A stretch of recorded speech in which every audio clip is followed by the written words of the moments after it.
की महाराष्ट्र शासनाने दानपट्ट्याला राज्यशस्त्र म्हणून डिक्लेरेशन दिलेलं आहे। 19 फेब्रुवारी 2024 रोजी ही संकल्पना म्हणजे हे उपक्रम म्हणता येईल आपल्याला, एक शिवभक्तांना गिफ्ट म्हणून सरकारकडनं भेटलेलं आहे की बाबा तो दानपट्टा सगळेच वापरायचे, परंतु महाराष्ट्रात सर्वात जास्त प्रभुत्व असलेलं हा शस्त्र आहे, याला राज्यशस्त्राचा दर्जा दिला।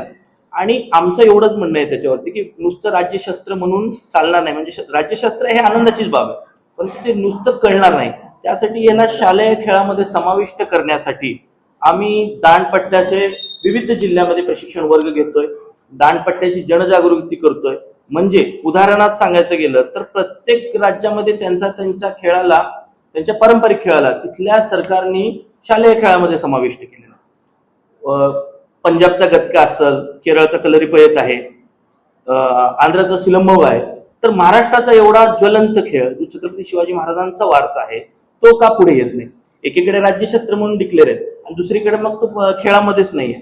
त्यामुळे याच्यावरती जनजागृती व्हावी, हा खेळ वाढावा, आपली संस्कृती, आपली माती, आपले खेळ मुलांना कळावेत, विद्यार्थ्यांना कळावेत आणि यासोबतच खेळ आणि करिअर दोन्ही गोष्टी साध्य व्हाव्यात, यासाठी हा उपक्रम आम्ही राबवित आहोत।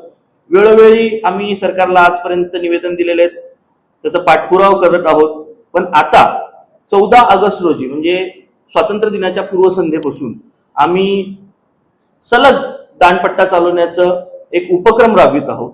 हा उपक्रम कधीपर्यंत चालू राहील? हा बेमुदत राहील, म्हणजे जोपर्यंत शासन दरबारी आपली नोंद घेतली जाणार नाही, लेखी आश्वासन मिळणार नाही।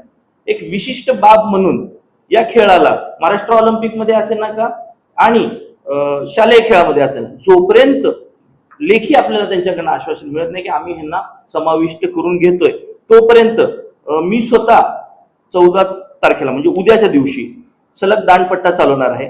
मग ते दिवस रात्र कंटिन्यू तो चालूच राहील जोपर्यंत राज्य शासनाचा कोणी प्रतिनिधी इथं येत नाही।